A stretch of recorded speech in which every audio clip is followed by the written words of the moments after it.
Hi, I'm Mark Mittelberg, and I'd like to share a simple but catalytic conversation I had a number of years ago. I was at a church service at my church right before the worship service, and a woman turned and looked at me and she said, "Mark, you teach us about evangelism. I'm trying to reach my brother-in-law, and I want to give him a book, but I want it to be something that's kind of simple, straightforward, and really clearly explains the gospel message. What would you give him?" And I thought about it. I thought, there's lots of good books out there and a lot of books that explain the gospel, but what would be simple and straightforward? And so I thought of a couple that I really liked, and I named those books, and she said, "Oh, I've read those books. I really like those books too, but it's too much information." She said, I need something that really kind of gets right to the point. He's pretty open, but he just doesn't quite get the logic of the gospel. So finally, after racking my brain for a few minutes, I recommended a book, and I told her, I said, it's pretty old, it's a little dated in its language and illustrations, but it's a book called The Reason Why by Robert Laidlaw.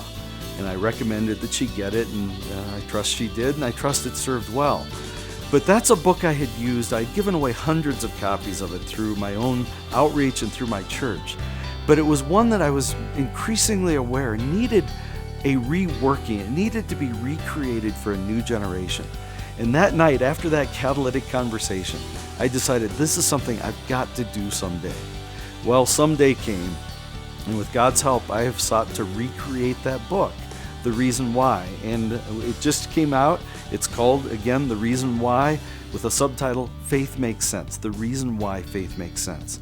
And I've taken some of the nuggets, some of the gems from that original book, which was written almost 100 years ago, and put them into this. But then I've expanded the repertoire of reasons that I go into. It's an apologetics book, but more than that, it's a book about the gospel. What did an event 2,000 years ago, a man dying on a cross, have to do with our lives today? Well, that's what I explain. I give the logic of the gospel in what I trust will be a clear and concise way. And I just want to urge you in your own outreach and in the outreach of your church, if you think, what would I give someone? If I want to give something that adequately and clearly explains the gospel but doesn't go off on a lot of rabbit trails, what would you give them? Well, I'd urge you to consider using The Reason Why Faith Makes Sense. God bless you in your outreach, and I trust that this will be a helpful tool as you reach many for Jesus Christ.